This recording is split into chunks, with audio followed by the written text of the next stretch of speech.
ৰামপুৰ বালিকা হাইস্কুলৰ সফলতা শূন্যৰ বিপৰীতে ৰামপুৰ দমদমা হাইস্কুলৰ ৩৩ গৰাকী ছাত্ৰ-ছাত্ৰীৰ সফলতা। শেহতীয়াকৈ ঘোষিত হাইস্কুল শিক্ষান্ত পৰীক্ষাত নলবাৰী জিলাৰ চৰকাৰী খণ্ডৰ আগশাৰীৰ শিক্ষানুষ্ঠান দমদমা হাইস্কুলে সুখ্যাতিৰে সফলতা কঢ়িয়াই আনিবলৈ সক্ষম হৈছে। বিদ্যালয়খনৰ এই সাফল্যই সমগ্ৰ অঞ্চলটোত আনন্দৰ লহৰ তুলিছে। বিদ্যালয়খনৰ সাফল্যৰ পৰিসংখ্যা মুঠ ৪৩ গৰাকী শিক্ষাৰ্থীৰ ভিতৰত ইয়াৰে ৯ গৰাকীয়ে প্ৰথম বিভাগ লেটাৰ মাৰ্কসহ উত্তীৰ্ণৰ লগতে দ্বিতীয় আৰু তৃতীয় বিভাগত উত্তীৰ্ণ হয় ২৪ গৰাকী ছাত্ৰ-ছাত্ৰী। বিদ্যালয়খনৰ এই সুন্দৰ ফলাফলৰ আঁৰত থকা শিক্ষকসকলৰ কঠোৰ পৰিশ্ৰমক প্ৰশংসা কৰি প্ৰধান শিক্ষকগৰাকীয়ে কয় যে শিক্ষকসকলৰ একাগ্ৰতা আৰু সঠিক মানসিকতাৰ বাবে এই সফলতা সম্ভৱ হৈছে। তেওঁৰ মতে এডাল মমবাতিয়ে নিজে জ্বলি নিঃশেষ হৈ আনক পোহৰ বিলাই দিয়াৰ দৰে এজন শিক্ষকৰ জন্মই হয় ছাত্ৰ-ছাত্ৰীৰ ভৱিষ্যত গঢ়িবৰ বাবে। শিক্ষকৰ নিষ্ঠা আৰু ছাত্ৰ শিক্ষকৰ সুসমন্বয়েহে এখন বিদ্যালয়ৰ শৈক্ষিক পৰিৱেশ উন্নত কৰিব পাৰে বুলি মত প্ৰকাশ কৰে প্ৰধান শিক্ষকে।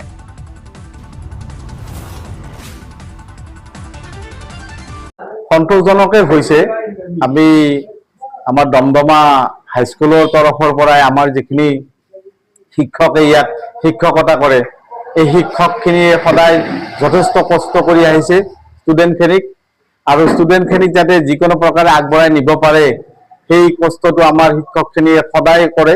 আৰু আমি এডমিশ্যন দিয়াৰ সময়তো অভিভাৱক আৰু ষ্টুডেণ্টখিনিক আমি বিৰত আনি ৰিকুৱেষ্ট কৰোঁ যাতে স্কুলত সদায় উপস্থিত থাকে আৰু আমাৰ স্কুলৰ সকলো প্ৰকাৰৰ শিক্ষাদানৰ ক্ষেত্ৰত আমাৰ শিক্ষকখিনি সদায় আগ্ৰহী হৈ থাকে ষ্টুডেণ্টখিনিক আগবঢ়াই নিয়াৰ স্বাৰ্থত।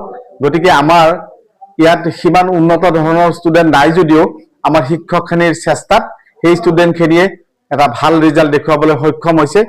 হৈ যোৱা ২০২৫-২৬ বৰ্ষৰ ষ্টুডেণ্টখিনিক আমাৰ ইয়াৰ পৰাই আমি ৪৩ জন সৰ্বমুঠ ছাত্ৰ-ছাত্ৰী মেট্ৰিক পৰীক্ষাত অৱতীৰ্ণ হৈছিলে, তাৰে ৩৩ জন ছাত্ৰ-ছাত্ৰী উত্তীৰ্ণ হৈছে। তাৰ ভিতৰত ৯ জন ফাৰ্ষ্ট ডিভিজন আছে আৰু ৩-৪ জনৰ লেটাৰ আছে আৰু ২০ জনৰ ছেকেণ্ড ডিভিজন আছে আৰু 4 জন থাৰ্ড ডিভিজনে পাছ কৰিছে। টোটেল ৩৩ জন ছাত্ৰ-ছাত্ৰী পাছ কৰিছে। ওচৰৰে এখন বিদ্যালয় আপোনাৰ শূন্য তাৰ বিপৰীতে আপোনালোকৰ বিদ্যালয়খন ফলাফল ভাল, কি ক'বা? একেই চৰকাৰী বিদ্যালয় হয়, ইয়াৰ ভিতৰত আৰু শিক্ষকখিনিৰো কিছু মানসিকতা থাকিব লাগিব ষ্টুডেণ্টখিনিক আগবঢ়াই নিয়াৰ কাৰণে। আমাৰ শিক্ষকখিনিৰ জন্মই হৈছে ছাত্ৰ-ছাত্ৰীৰ কাৰণে।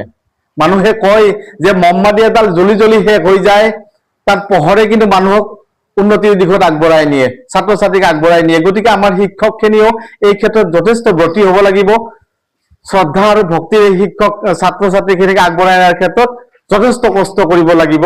আমাৰ শিক্ষকখিনিয়ে সেইখিনি কষ্ট কৰিছে কাৰণে আমাৰ এটা ভাল ফল আমি দেখুৱাবলৈ সক্ষম হৈছোঁ। আৰু ওচৰৰ বিদ্যালয়খনক আমি এই ক্ষেত্ৰত অলপ বেছি চেষ্টা কৰাৰ কাৰণে শিক্ষকখিনিক আমি অনুৰোধ জনাম তেখেতসকলেও যাতে ভৱিষ্যতলৈ এনেকুৱা বেয়া ফল নেদেখুৱাই তেওঁলোকে অলপ কষ্ট কৰক আৰু ছাত্ৰ-ছাত্ৰীখিনিক এই আৰম্ভণিৰ পৰা এপ্ৰিলৰ ১ তাৰিখৰ পৰাই ভালদৰে ক্লাছ পাতি কৰি পেলাই সমস্ত দায়িত্ব লৈ ছাত্ৰ-ছাত্ৰীখিনিক আগবঢ়াই নিয়াৰ কাৰণে আমি অনুৰোধ জনাম।